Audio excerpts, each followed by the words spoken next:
বুকের ভেতরটা দুমড়ে মুচড়ে গিয়েছিল প্রথম যখন নিজের ঘরে নিজের বিছানায় শুয়ে ঘুমের মধ্যে অনুভব করেছিলাম কার একটা হাত আমার শরীরের আনাচে কানাচে ঘোরাঘুরি করছে।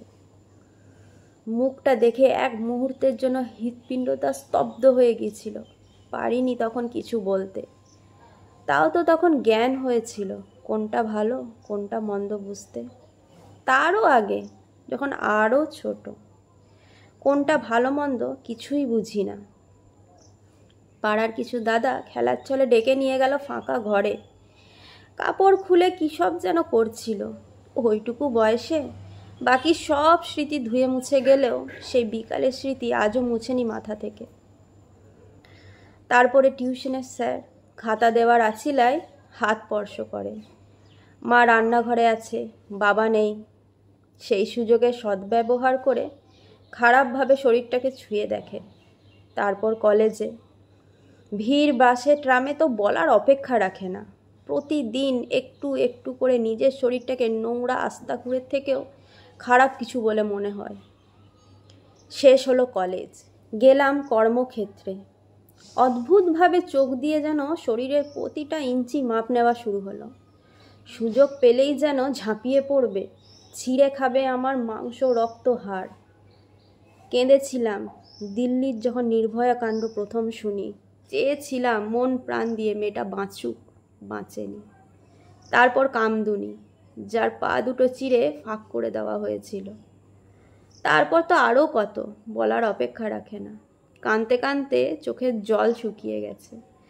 প্রতিবাদের আওয়াজও ধীরে ধীরে নিস্তব্ধ হয়ে যাবে। এ তো কোনো নিরবিচ্ছিন্ন ঘটনা নয়, এ তো কোনো অপ্রত্যাশিত ঘটনা নয়।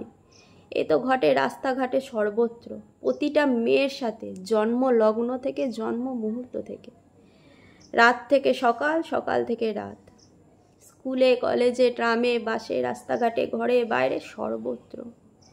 পার্থক্য একটাই, যখন কারোর ওপর অত্যাচারের মাত্রাটা অতিরিক্ত হয়ে পড়ে, সহ্য করতে পারে না পার্থিব দেহটা, নিথর হয়ে পড়ে, প্রাণহীন নিথর দেহটা রক্তাক্ত অবস্থায় পড়ে থাকে, তখন আমাদের ঘুম ভাঙে।